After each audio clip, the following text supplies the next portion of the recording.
मैं सारी संगत को प्रणाम करता हूँ। जब गुरुजी इस घर को ब्लेस करने आए थे तो मुझे कहा था 1 घंटे के लिए आऊँगा, 11 बजे आऊँगा, 12 बजे मैं पटियाले चला जाऊँ। ऊपर हॉल है, दरी बिछाई थी, उनके लिए बे विंडो में बंदोबस्त किया था, लेकिन गुरुजी हमारे साथ नीचे बैठे।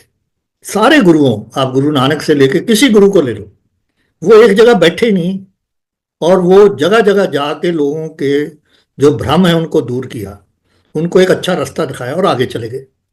बहुत कम गुरु हैं जो एक जगह बैठे। तकरीबन सारे गुरुओं को जो टास्क मिला था वो कर करके आगे चलते गए। अपने गुरुजी ने भी ऐसे किया, कभी जलंधर, कभी पंचकुला, कभी चंडीगढ़, कभी जयपुर, कभी दिल्ली, कभी वापस, कभी कहीं चलते रहे। एट द एंड वो एम्पायर स्टेट में रहे। उनका क्या कनेक्शन था सुधा जी के साथ वो तो वही जाने, क्योंकि जब तक उस घर में प्योरिटी ना हो तो गुरु वहां बैठेगा नहीं। 1 घंटे में जब नीचे बैठ के प्रसाद बांटा, जो कि गुरुद्वारे की तरह बनाया था हमने, शब्द कीर्तन सुना, और फिर जाके ऊपर बेडरूम वहां बैठ गए, और वहां से वो 5 बजे तक नहीं हिले, वहीं बैठे रहे। और ये बात, क्योंकि मैं इतने साल रहा दिल्ली में, जब 4 साल लगातार रहा, क्योंकि फौज में था तो आते जाते रहते, तो बहुत लोग हैं जो अपने में बदलाव नहीं लाए। जिस इंसान ने बदलाव लाया तब उनको कान में बताते थे कि भाई तू ये कर, फिर उसमें बदलाव आता था, फिर जाके कहीं ट्रीटमेंट या थर्ड टाइम में ट्रीटमेंट होता था। ये मत सोचो कि गए और हो गया काम। हाँ, मैं मानता हूं कुछ चुने गिने लोग हैं जिनको पहले दिन गुरुजी ने क्योर कर दिया, क्योंकि उनकी जो सोल है वो बहुत प्योर होगी। जो वो मांग रहे थे उनको पहले दिन ही दे दिया। अब देखो, उन्होंने ओम लिखा हुआ था और एक ओंकार लिखा था, कि जो ओम है, जो लोग चांट करते हैं ओम, आपको पता है जब ओम करते हैं तो अपर पैलेट में वाइब्रेशन आती है, और वो वाइब्रेशन हमारी जो नसें हैं उनमें जाती है। अब ओम में बड़ी पावर है, इसलिए हम लॉन्ग चांटिंग में ओम का शब्द का इस्तेमाल करते हैं। तो ओम कनेक्टेड है, जितने भी सनातन धर्म है उसमें ये कनेक्टेड है। अब गुरु जी की जो पावर थी वो बीमारी दूर करने का टास्क था। जो इंसान को भगवान रूप में आना है, पैदा तो नॉर्मल तरीके से होता है जैसे बच्चा पैदा होता है, लेकिन उसमें मन में आती है कि मेरा टास्क क्या है। तो गुरुजी को नहीं पता था क्या टास्क है, लेकिन उनके मन में गुरबानी पढ़ने की इच्छा बचपन से होगी। और वो जो मुझे बताया उन्होंने, कि मैं बचपन में गांव में छोटे से कुएं में रहट के पनडुब्बियां थी, उनको पकड़ के नीचे चला जाता, वहां गुरबानी पढ़ता था। और आहिस्ते आहिस्ते उनको ये समझ आई स्कूलिंग में, कॉलेज लेवल में, कि जहां भी वो अपने मन से कुछ कहते हैं तो वो होने लग जाता है। जब ये लेवल पे आ जाता है इंसान, तो मन में आता है कि भगवान ने मुझे पावर दी क्यों। और वो बगैर मेडिटेशन नहीं अंडरस्टैंड करते हम। गुरुजी ने भी मेडिटेशन की, पाठ बहुत किया, पाठ तो 24 घंटे चलता था। तो उस मेडिटेशन में उनको जो टास्क मिला भगवान की तरफ, ओंकार की तरफ से, कि आपने इस जन्म में लोगों का दुख दूर करना है, बीमारी का। तो हर एक गुरु को अलग टास्क होता है। ये शक्ति हमारे अंदर है। अगर हम मेडिटेशन करें और हम सिर्फ भगवान के साथ कनेक्ट हों, तो आपके अंदर जो भी डिजीज है वो आप डिजॉल्व कर सकते हो। और इसमें मैंने 2-3 इंसान देखे हैं, इस जन्म में मिला भी हूं, जिनको स्किन कैंसर था। जैसे पहले हमारे टाइम में अनीता जी थी यूके से, जिनको स्किन कैंसर था, उनके पास बैठ नहीं सकते थे आप, बहुत स्मेल करती थी। गुरुजी ने बहुत टाइम लिया, 1.5 साल, तकरीबन 2 ही साल समझ लो, जब उनका स्किन कैंसर दूर किया। ये इंसान जो मुझे मिला, ये शिरडी बाबा का भगत था, इसको भी स्किन कैंसर हो गया था। 1 साल उसने अपने आप को कमरे में बंद किया और बाबा के नाम पे उसने मेडिटेशन की, और 1 साल में उसने अपना स्किन कैंसर दूर कर लिया। ये हमारी पावर है। एक और वीडियो मैंने सरदार जी का देखा, उसके कोई बहुत ही ऐसी बीमारी थी जो कि बड़ी रेयर है, वो अंडर ट्रीटमेंट था पीजीआई के, और पीजीआई वालों ने हाथ खड़े कर दिए कि भैया इसका कोई इलाज नहीं है। उसने बड़ी कोशिश की। अब भगवान की कृपा देखो, जब हम भगवान की तरफ देखते हैं, तो एक एक फ्रेंड उनके पास आए, को रंधावा जी, और उन्होंने कहा तू गुरबाणी पढ़ और ये शब्द सुन 24 घंटे, बस यही कर। तो जपजी साहब और वो जो शब्द हैं, कुछ शब्द मुझे मिले, क्योंकि उस वीडियो में उन्होंने वो शब्द नहीं दिए हैं कि कौन से शब्द थे, और वो सारे में वो कहते 3 महीने में सारा टाइम वो यही सुन रहे थे कान में, और जपजी साहब पाठ कर रहे थे। 3 महीने में उनको फर्क आ गया, और वो गए पीजीआई तो वो भी हैरान प्रोफेसर, और 6 महीने में तो बहुत फर्क आ गया। तो प्रोफेसर हैरान हो गया कि ये बीमारी जिसका कोई इलाज नहीं है, गुरबाणी ने उसको ठीक कर दिया और ठीक चला गया। तो उन्होंने उनसे पूछा कि भैया तुमने क्या किया, तो उन्होंने वो गुरबाणी मंत्र दिए ताकि किसी और इंसान को अगर हम देख सकें तो हम उसका भी दुख दूर कर सकें। लेकिन जो हमें मुश्किल होती है जिंदगी में कि मेरे पास टाइम नहीं है, मैं बिजी बहुत हूं, मैं कब करूंगा, ये है वो है, ये सबसे बड़ी कमजोरी है हमारे में कि अपने लिए टाइम नहीं है, बाकी सब चीजों के लिए टाइम है। मैं कहता हूँ 12 घंटे हैं, 12 घंटे में हम आराम से 1 घंटा निकाल सकते हैं। ये जरूरी नहीं कि आपने 3 बजे उठना है, 4 बजे ना, आप दोपहर को कर लो, शाम को कर लो, जब मर्जी करो, सोने से पहले करो, पर कुछ समय अपने अंदर जो आत्मा है उसको साफ करने को जरूर दीजिए। इसका कोई और इलाज है नहीं और कोई भक्ति नहीं। आप जहां मर्जी मत्था टेकाओ, तो मेरी जो देवी रही सारी उम्र वो दुर्गा माता ही रही। और मेरा ख्याल, हमारा इतना फेथ है कि वैष्णो देवी है, अगर हमें बुलावा आया तो हम सब काम छोड़ के वहां चले गए मत्था टेकने। और जितनी भी देवियां हैं, हमने पूरे इंडिया में मेरे ख्याल जितने टेम्पल में मैंने मत्था टेका, उतने 6 9 में नहीं किया, क्योंकि परमात्मा तो एक ही है, रूप अलग है। हम उसको अननेसेसरली फेथ में ट्रांसफर कर देते कि अगर ये करेंगे तो ये नहीं होगा, ये करें ना। भगवान एक ही है, सिर्फ वो आपके चरित्र को देखता है कि आपके अंदर कितनी इच्छा है। अगर ये आप महसूस करा दें रोज भगवान को, तो वो तो आपके साथ चले, वो तो सब चीज ठीक कर देगा। कोई प्रॉब्लम ही नहीं है जो कि आपकी जिंदगी में हो। यस, इस जर्नी में प्रोसेस थोड़ा लंबा है। जैसे आप पौड़ियां उतरते थे एम्पायर स्टेट, वो थोड़ी सी आंख ऐसे देख के आपकी सारी जिंदगी देख सकते थे, और आपको बताने की जरूरत नहीं थी आपका नाम, किस काम के लिए आए हैं, क्या है। और उनका बड़ा फेवरेट वर्ड था, लेटेस्ट ट्राइब वाले आ गए, बैठाओ इन्होंने चाप लाओ। तो अपने जोशी साहब फिर चाप लाओ उनके, और बहुत लोगों को उन्होंने 2 दफा 3 दफा चाप लाई सेम इवनिंग। अब वो क्या कर रहे हैं, कैसे कर रहे हैं। और जब भी उन्होंने, बहुत लोग बोलते हैं कि सत्संग करना चाहिए, वो बेसिकली जिस आदमी को बेनिफिट मिला है, अगर वो सोचते हैं उसकी रूह अच्छी है, उसको थोड़ा जल्दी मिलना चाहिए, तो वो कहते थे अच्छा भाई तू अपनी कहानी सुना इसको, क्योंकि उसके मन में बदलाव लाना चाह रहे हैं कि वो एक अच्छे रास्ते पे चल पड़े। इसलिए वहां सिर्फ गुरबाणी के शब्द बजते थे और कुछ नहीं था। रीजन ये है कि मुंह बंद रखो और मन को गुरबाणी की तरफ जोड़ो, तभी मन की मैल निकल सकती है।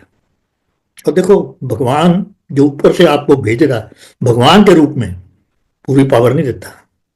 तो गुरु जी को क्या था कि जो बीमारी आप निकालेंगे किसी के शरीर से, वो अपने ऊपर लेंगे। और जितनी देर आप गुरबाणी पढ़ेंगे, क्योंकि उसमें पावर है, स्ट्रेंथ है, रास्ता है, ठीक है, तो आप वो बीमारी को अपने शरीर से निकाल सके। अब 2000 में एक कर्नल सैनी था, मेडिकल मेरे नीचे था, तो सैनी साहब एक मेडिकल उनको लगाया हुआ था गुरु जी के ऊपर। और हम रात को 1 बजे उनको RNR हॉस्पिटल ले जाते थे चेक करने कि क्या पोजीशन है उनकी हेल्थ की। तो उनका कोई पुर्जा नहीं था जो कि डैमेज नहीं था। और ये बहुत ही, मेरे को तो खास ये बात बहुत ही तंग कर रही थी कि हम गुरु जी के ऊपर बहुत ज़्यादा कष्ट डाल रहे हैं। तो मेरे मन में ये आया कि गुरु जी पाठ उतना नहीं कर पा रहे जितना के ऊपर ले रहे हैं, क्योंकि जो आता था वो कुछ ना कुछ गुरु जी को बीमारी दे के जाता था। हमें ये समझ नहीं थी कि एक ऐसे इंसान को अपनी गंदगी उसको दे रहे, बनिस्बत के अपनी शक्ति बढ़ाएं वो गंदगी को निकालने के लिए। यही सैड पार्ट था। और इसीलिए गुरुजी बहुत दफा बोल रहे थे कि मैं तो कोई चंगे चीज लैके नहीं जाता, सिर्फ अपना दुख दर्द दूर कर रहे हो और गुरुओं के उत्ते सिट रहे हो। तो उनको मैंने रिक्वेस्ट की थी कि आप 3 महीने जलंधर चले जाओ, यहां से निकल जाओ और थोड़ा अपने आप को रेस्ट दो, बाणी पढ़ो, किसी को ना मिलो। वो समझ गए बात और वो चले भी गए। ये 2000 की बात है। मेरी रिक्वेस्ट थी 3 महीने, बट उन्होंने किसी को नहीं किया, मुझे तो पता नहीं। और वो 15 दिन के बाद फिर वापस आ गए, पता लगे गुरुजी वापस आ गए। अब इस पे कोई आर्ग्यूमेंट नहीं था, इस पे मैं कोई डिस्कशन नहीं कर, गुरुओं के साथ कैसे डिस्कशन करूं। यस, गाइडेंस ले सकते हो, बहुत चीज़ों पे गाइडेंस ली। जब भी मन में शक आया या किसी ने कुछ पूछा कि गुरुजी ये क्यों किया, वो क्यों किया, तो गुरुजी के साथ डिस्कशन हुई इस बात पे। लेकिन ये बात जो है, ये वही जाने। और उनके मन में क्या था, शायद वो जितना टास्क पूरा करने चाहते वो कर नहीं पा रहे थे, इसलिए वो जल्दी आ गए। ये मेन वजह है कि वो जल्दी हमारे से जुदा हो गए। मैं नहीं चाहता था कि वो इतनी जल्दी चले जाएं, और रीज़न यही है कि हमने बहुत ज़्यादा दुख उनके शरीर में दे दिया, जो कि जिस लेवल से वो निकाल सकते थे उस लेवल से ज़्यादा बढ़ गया। एक ओंकार और ओम, इसको तो बड़ा डीपली समझिए। ये वाणी में रेगुलरली आ रहा है कि भगवान के नाम पे जप करो, भगवान के नाम पे जप करो। वाहिगुरु वाहिगुरु जब हम कर रहे हैं तो हम बार बार गुरुओं का नाम ले रहे हैं, गुरुओं की वाणी पे प्रेशर डाल रहे हैं। मेडिटेशन जो है वो भगवान के नाम पे ही है, क्योंकि आपकी रूह जो है वो भगवान से कनेक्टेड है। और जब हम उसके अंदर जाते हैं, उसके अंदर झांकते हैं, और जो बुरे कर्म हैं, जो बुरे विचार हैं, जो विचार हमें तंग कर रहे हैं वो निकलते हैं, क्योंकि मन नहीं रुकता, मन दौड़ता रहता है। हम तो शांत रहना चाहते हैं, हम तो अंदर झांकना, लेकिन मन तंग करता है। ये बड़ा कॉमन प्रश्न है मेडिटेशन का कि जी मन तो रुकता नहीं जी, डिस्टर्ब करता है। यही तो है साधना, कि जो मन में आ रहा है उसको छोड़ो और वापस अपने रूह के साथ मिलने की कोशिश करो, यानी कि अपने मन को वश करना है। यही काम है, आसान नहीं। लेकिन अगर हम कोशिश करें, अगर हम कुछ समय अपने शरीर को दें, अपनी रूह को दें, और जो बुरे कर्म उनको निकालें, तो पॉसिबल है। अब मैं इसकी एग्जांपल आपको दे देता हूं कि मैं और मेरी वाइफ, मैं ये जो 4 साल दिल्ली रहा, बड़ी हाई पोस्ट पे था, और हर वीकेंड तकरीबन किसी स्टेशन में जाके अफसरों से, लेडीज से बात करता था कि हम कर क्या रहे हैं फौज के लिए। और एट दी एंड, क्योंकि हमने 20 साल सारे गुरुओं के साथ टेक्निक सीखी, लेकिन हमें निर्वाण का रास्ता नहीं मिला, लेकिन उसमें अच्छाइयाँ थी। तो मैं एट दी एंड बोलता था ये बात कि हम ये कुछ समय इन टेक्निक को इस्तेमाल करके अपने शुद्धि प्राप्त करें।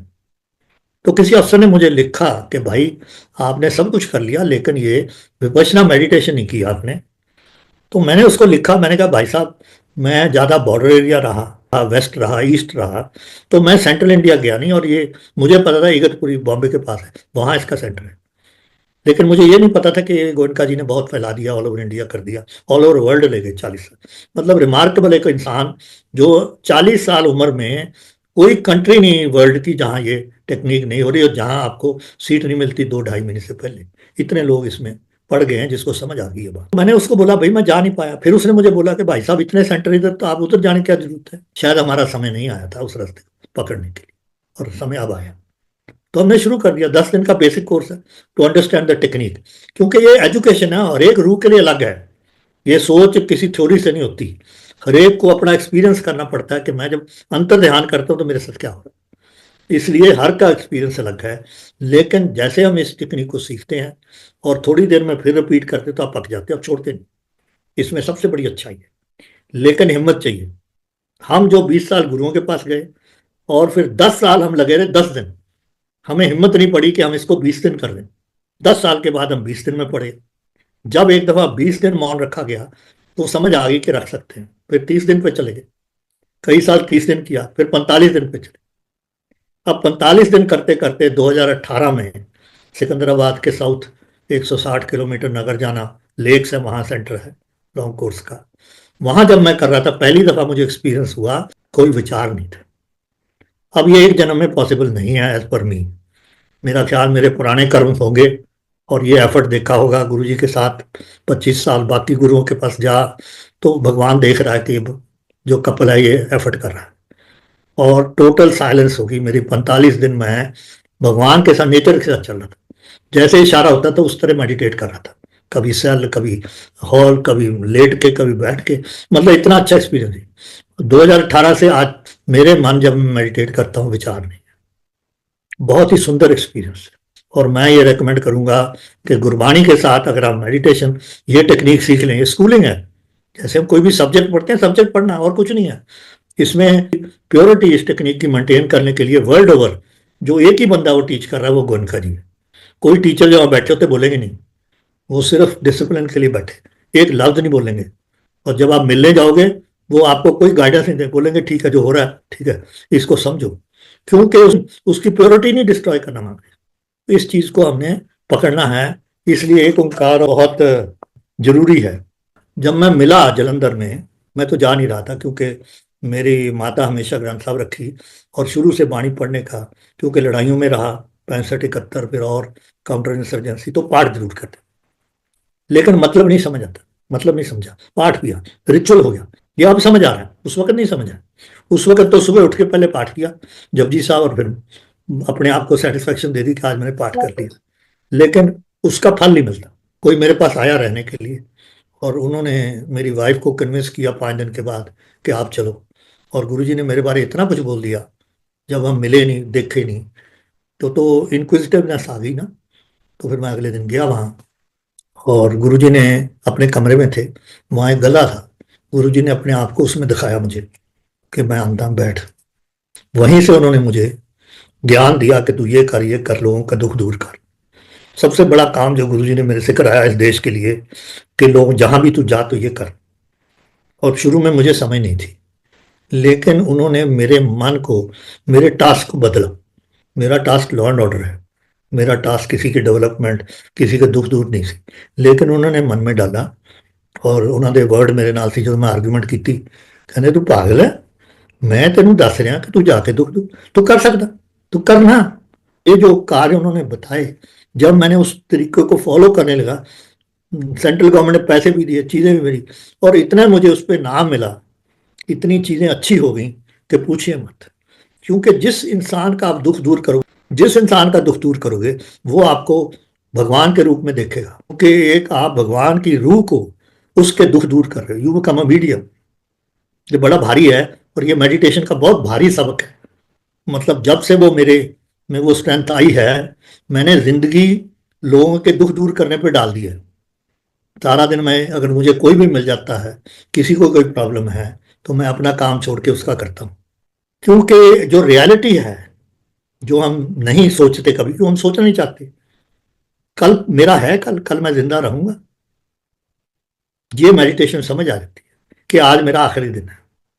तो अगर आज मेरा आखिरी दिन है, तो मैं क्यों चीजों को पकड़ के बैठा हूं। किसी को कर दो ना, किसी को कल्याण। गुरु नानक ने ये चीज सिखलाई हमें कि वंड खाओ खंड खाओ। मतलब जब भी बचपन से उनको कुछ भी चीज मिली, उन्होंने अपने लिए तो रखी नहीं, उन्होंने जो रास्ते में मिला उसको बांट दिया। बचपन में जब उनको एक राजा ने अपनी गले खाने या अपना जहाँ राशन पड़ा था उसका इंचार्ज बनाया, तो वो 12 12 किलो देनी थी, 13 किलो बांट रहे, 13 13 कर रहे हैं। और जब रिपोर्ट की गई उनकी कि ये तो आपका खजाना सारा खाली कर देंगे, कणक आपकी सब बांट देंगे, 13 13 दे रहा है, तो वो कणक पूरी थी। अब जब हम अच्छाई की तरफ जाते हैं, ये बात मैंने भी अपनी जिंदगी में देखी है, कि जब मैं किसी का भला कर रहा हूँ, क्योंकि जब हम कल हैं ही नहीं, तो वो जो बैंक में पैसे पड़े उसका क्या मतलब है, कोई मतलब। बेटर है कि किसी नीडी को दे दो ना। और मेरा एक्सपीरियंस ये है इतने सालों से, कि जब मैं किसी की हेल्प करता हूँ फाइनेंशियली, तो वो पैसा 5 6 महीने बाद फिर आ जाता है, भगवान पूरा कर देता है, कभी झोली आपकी खाली नहीं रखेगा। ये बड़ी भारी कृपा है ऊपर वाले की। क्यों, जब कल है ही नहीं तो बैंक के वो पैसे पड़े। तो हमें इतनी इस चीज़ों की फिक्र करने की जरूरत नहीं है। गुरुजी बहुत सिंपल थे, अपने सफारी सूट, ये उनकी ड्रेस थी जलंधर, बाद में भी बहुत सालों तक, दिल्ली तक। और शाम को ये तो दिल्ली वालों ने भी देखा है, शॉर्ट, ऊपर टॉप, और नीचे पीटी शूज, सैर करने चले। ये भगवान है। उनको वो रोब जो हम पहनाने लग गए, दिल्ली के लोगों ने पागल हो गए, ये करो, जुत्तियां ला पटियाले की, ये वो उनकी रिक्वायरमेंट नहीं है, भगवान को नहीं चाहिए। भगवान के तो अंदर सब कुछ है। अब जो बात बहुत लोग ये क्वेश्चन करेंगे कि गुरु जी ने ना क्यों नहीं की, तो ਤੁਸੀਂ ਕਿਸੇ ਪਿਆਰ ਦੇ ਨਾਲ ਉਹਨਾਂ ਵਾਸਤੇ ਕੁਝ ਲਿਆਏ ਹੋ, वो ਤੁਹਾਨੂੰ डिसअपॉइंटमेंट नहीं ना करना मांगते, तो एक्सेप्ट करते हैं। तो दिल्ली की संगत है कि हर 2 4 दिन के बाद वो अपना चोला किसी को देते कि ला भी ला जा, किसी को जुत्ती दे दी, ला लोगों ने रखी, क्योंकि वो कितने रखेंगे, गुरु को नहीं जरूरत। नंगे आए नंगे चले जाना। एक गल तो क्लियर कर दो कि मिट्टी से हम जम्मे हो, मिट्टी में जाना। जब ये जाना है तो कौन सी चीज इंपॉर्टेंट है, कौन सा कंपटीशन घर में कि हमारे पास ये नहीं है, ये जरूर लो, कोई जरूरत नहीं, कोई जरूरत नहीं। गुरु जी तो कभी जरूरत थी ही नहीं। अब देखिए, जलंधर से उन्होंने, एक जनरल हुजा थे, डॉक्टर थे, वो उनकी वाइफ, उनकी बेटी आते होते थे गुरु जी के पास। उन्होंने एक दिन उनको रिंग किया, पंचकूला रहते थे, कि मैं आज आ रहा तेरे को रहना है। ये नहीं बोला कितने दिन रहना। कुदरती मैं भी छुट्टी पे था या कहाँ था, मैं भी वहां गया। तो उन्होंने मार पैनिक होगी वहां, तो गुरु जी मैं चल पिया, मैं आ रहा। वो बेचारे अपना बेडरूम ठीक कर रहे। देखो गुरु की महिमा, कि गुरु जी उनके बेडरूम में नहीं गए जो उन्होंने कमरा तैयार किया। गुरु जी गए जहां उन्होंने रहना था और कई महीने वहां रहे। फिर वहां से चंडीगढ़ चले गए, फिर वापस जलंधर चले गए। मेरा मतलब है गुरुओं को, जो हमारे मन में है कि गुरु के लिए ये करें वो करें वो करें ना, गुरु जी तो आपकी प्योरिटी चाहते हैं। आपकी अंदर से आत्मा अच्छे टास्क पे चले, अच्छे कार्य पे चली जाए, वो चाहते हैं। आपके अंदर बदलाव चाहते हैं, जो हम कर नहीं पाते। तो बगैर मेडिटेशन होएगा ही नहीं, पॉसिबल ही नहीं। आप जो मर्जी कर लो, ये तो मेरे से गारंटी करके लिख लो, कोई इंसान जब तक वो अंतर ध्यान नहीं करता वो लेवल पे पहुंच सकता ही नहीं है। जोशी जी से पूछो कि गुरुजी क्या कहते थे, चाप पिला दे, चलो लंगर लगाओ। कभी वर्ड प्रसाद नहीं यूज किया। कि जो गुरबाणी पढ़ रहा है, जो इस प्रथा को समझता है, प्रसाद उसको बोलते हैं जो इंसान प्योरिटी की तरफ है, नहा धो के पाठ करके लोहे की कढ़ाई में देसी घी और आटा डाल के खोंचा मारते पाठ करते वक्त जब वो पक जाता है, उसको सबको बांटना इस प्रसाद। हम किसी चीज को लेके प्रसाद नहीं कह सकते। हम सोचते हम इज्जत दे रहे। अब बाजार से तुमने 4 क्रेट पानी के लाए, उसको प्रसाद कैसे बना दिया? और फिर हम उस पानी को पिला रहे हैं लोगों को कि भाई ये गुरु जी का प्रसाद है। नो, वो नहीं है प्रसाद। ठीक है नहीं? गुरु जी की ब्लेसिंग, जिस जिसके पास, मेरे पास अभी भी जग है, जो गुरु जी उसको ब्लेस करते थे टच करके, तब वो जो जग है जो पानी पीते वो उनकी ब्लेसिंग है।